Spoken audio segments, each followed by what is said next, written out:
ഇനി നന്നായിട്ടേ ഞാൻ അയാൾക്ക് എന്നെ കൊടുക്കൂ എന്ന് പറഞ്ഞ് മസിൽ പിടിച്ച് ജീവിതം വഷളാക്കി വരുന്ന സഹോദരിമാരുണ്ട്.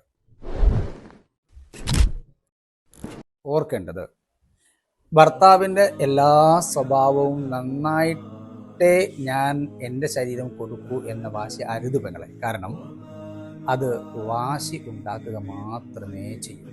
നമ്മൾ മനസ്സിലാക്കേണ്ടത്, ഒരു സെക്കൻഡിൽ ജീവനുള്ള 1400 ചില്ലാനും ബീജങ്ങൾ ഒരു പുരുഷന് ഒരു സെക്കൻഡ് കൊണ്ട് നിർമ്മിക്കപ്പെടുന്നുണ്ട്. ഇത് വേണ്ട സമയത്ത് പുറത്ത് ജീവനുള്ള ആ സംഭവത്തിന് പുറത്ത് കളയാനുള്ള സാഹചര്യം നിങ്ങൾ ഒരുക്കിയില്ലെങ്കിൽ അത് അയാളെ സംബന്ധിച്ചിടത്തോളം സഹിക്കാൻ കഴിയാത്ത, പൊറുക്കാൻ കഴിയാത്ത ഒരു ദേഷ്യമായി മാറും. അപ്പോൾ ഇന്ന് രാവിലെ എന്നോട് പ്രശ്നം ഉണ്ടാക്കിയില്ല, അതുകൊണ്ട് ഇന്നില്ല എന്നല്ല. അല്ലെങ്കിൽ ആ സ്വഭാവം മാറിയാൽ, കുടുംബത്തിലെ പ്രശ്നം പരിഹരിച്ചാൽ, എന്നെ പരിഗണിച്ചാൽ ആണ് ഞാനിത് നൽകൂ എന്ന വാശി അരുത്.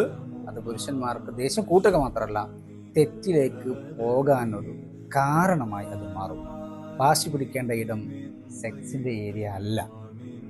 പലരും അങ്ങനെ വാശി പിടിച്ച് കയ്യിൽ നിന്ന് ഭർത്താവിന് നഷ്ടപ്പെട്ട് കൗൺസിലിംഗ് വരെ നമ്മൾ കാണാറുണ്ട്. ഓർക്കുക, പുരുഷന് സമയത്ത് അത് നിങ്ങൾ അംഗീകരിച്ചേ പറ്റൂ.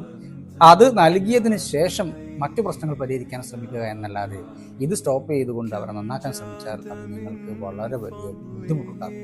ഒരുപാട് ആളുകൾ നമ്മൾ മുമ്പിൽ വന്ന് പറഞ്ഞിട്ട്, സർ എനിക്ക് ശ്രദ്ധ കിട്ടുന്നില്ല, എൻ്റെ ജോലിയിൽ കോൺസെൻട്രേഷൻ കിട്ടുന്നില്ല, കരയാൻ ചിലപ്പോൾ തോന്നും, ചിലപ്പോൾ എല്ലാം ഇട്ടെറിഞ്ഞ് പോകാൻ തോന്നും. എന്നോടൊരാൾ പറഞ്ഞൊരു വാക്കുണ്ട്, സാറേ എൻ്റെ മുമ്പിൽ ഒരു ദിവസം പല വിധത്തിലുള്ള സ്ത്രീകൾ വന്നിറങ്ങി പോകുമ്പോൾ, ഞാനൊരു ഓഫീസറാണ്, ഇപ്പോഴൊക്കെ ഞാൻ എൻ്റെ വീട്ടിൽ എനിക്കൊരാളുണ്ടെന്ന പ്രതീക്ഷയിൽ ക്ഷമയോടെ നിൽക്കാറുണ്ട്. വർഷം 5 കഴിഞ്ഞു, ഇനി എൻ്റെ ഒരു മകളുടെ കല്യാണമുണ്ട്, അത് കഴിഞ്ഞാൽ ഞാൻ കല്യാണം കഴിച്ചിരിക്കും. എനിക്ക് ജീവിക്കണം, സമാധാനത്തോടു കൂടി ജീവിക്കണം. ഫ്രസ്ട്രേഷൻ എനിക്ക് ഇനി സഹിക്കാൻ കഴിയില്ല. അങ്ങാടിയിൽ 300 രൂപയ്ക്ക് കിട്ടുന്ന മുതലാണെന്ന് സാറിന് അറിയാലോ, പക്ഷെ ഞാൻ ക്ഷമിക്കുന്നത് എൻ്റെ ഭാര്യയെ നന്നാകുമെന്ന് കരുതിയാൽ. പറഞ്ഞു കൊടുത്ത് സാർ നന്നാക്കി തന്നാൽ എനിക്ക് നന്നായി ജീവിതം മുന്നോട്ട് കൊണ്ടുപോകാൻ പറ്റും. സഹിക്കാൻ കഴിയില്ല, പ്ലീസ് ഒന്ന് പറഞ്ഞ് മനസ്സിലാക്കൂ എന്ന് പറഞ്ഞൊരു ഉദ്യോഗസ്ഥനെ ഞാൻ ഓർക്കുകയാണ്.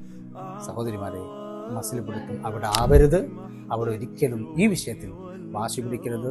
നിങ്ങൾ വിലപ്പെട്ടവരാണ്, നിങ്ങളുടെ ശരീരം വിലപ്പെട്ടതാണ്, അത് നിങ്ങളുടെ ഭർത്താവിനുള്ളതാണ്.